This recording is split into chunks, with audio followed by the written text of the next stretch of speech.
સમાચાર સામે આવ્યા છે જેની રાહ જોવાતી હતી તે હવે મળી ગયું છે। ખેડૂતો માટે 10,000 કરોડનું પેકેજ જાહેર કરાયું છે। હમણાં પણ બેઠક યોજાઈ હતી અને અંતિમ સમીક્ષા બેઠક હતી કે જેમાં નિર્ણય લેવાનો હતો અને હવે તે નિર્ણય જાહેર કરાયો છે। કમોસમી વરસાદથી જે પણ નુકસાન થયું હતું તેમાં હવે રાહત મળશે કારણ કે રાજ્ય સરકારે પાક નુકસાન સહાયની જાહેરાત કરી છે અને મોટું પેકેજ જાહેર કરાયું છે। ખેડૂતો માટે 10,000 કરોડનું પેકેજ હાલ જાહેર કરવામાં આવ્યું છે। કમોસમી વરસાદથી ખેડૂતોને ઘણું જ નુકસાન પહોંચ્યું હતું, ત્યારબાદ અલગ અલગ સર્વે કરવામાં આવ્યા।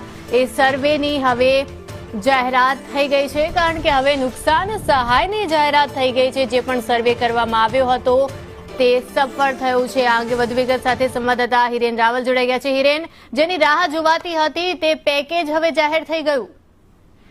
રાજ્ય સરકાર દ્વારા જે બેઠક મુખ્યમંત્રી નિવાસસ્થાને